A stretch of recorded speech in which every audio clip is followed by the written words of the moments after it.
মহোদয়, মঞ্চত উপবিষ্ট সন্মানীয় অতিথিবৃন্দ, শ্ৰদ্ধাৰ সতীৰ্থ সাংবাদিকসকল, আপোনালোক সকলোকে চিৰসেউজীয়া আগ্ৰায়ণ। কথাটো এনেকুৱা ধৰণৰ, আজিৰ ডেটত সংখ্যাত ভাল মানুহৰ সংখ্যা কমি গৈছে, বেয়া মানুহৰ সংখ্যা বাঢ়ি গৈছে। আমাৰ এজন জ্যেষ্ঠ সাংবাদিক মণ্টু শইকীয়া ডাঙৰীয়াই কৈছে এটা কথা যে সত্য, মোৰ ভাল লাগিছে কথাটো।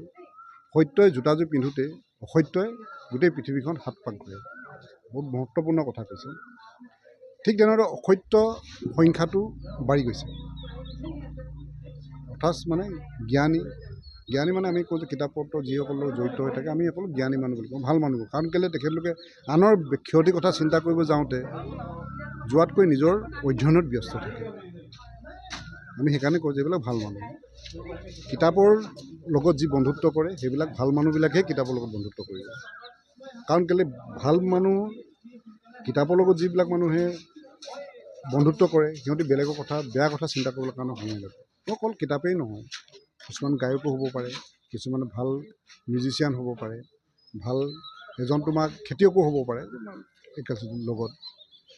এই ব্যক্তিসকল যিসকলে নিজৰ কামত ব্যস্ত হৈ থাকে। কিন্তু মই দেখা পাইছোঁ যে খগেশ্বৰ দাস ডাঙৰীয়াই তেওঁ কেৱল অধ্যয়ন কৰাই নহয়, এখন কাব্য সংকলনো প্ৰকাশ কৰি দিছে। আৰু কাব্য সংকলন প্ৰকাশ কৰাটো ইমান সহজ কথা নহয়। আজিকালি পঢ়া সংখ্যাটো কমিছে, কিন্তু চেলেঞ্জ হিচাপে লৈছে।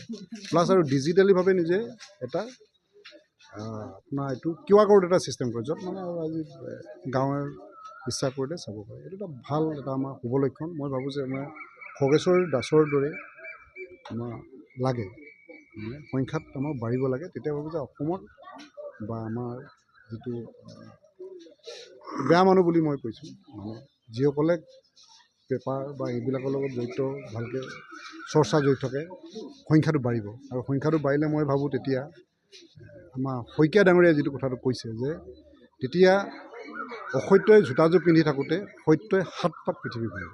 আৰু আমি সেইটোৱে বিচাৰোঁ।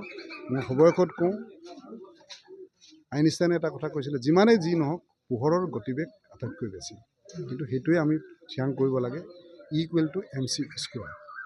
আৰু মই আশা কৰোঁ যদি আমাৰ ভাল মানুহ সংখ্যা বাঢ়িব লাগে, খগেশ্বৰ দাসৰ দৰে আমাৰ বহুত কবি জন্ম হ'ব লাগে, সাহিত্যিক জন্ম হ'ব লাগে, আৰু নতুন প্ৰজন্মৰ মাজলৈ লৈ যাব লাগে। ধন্যবাদ।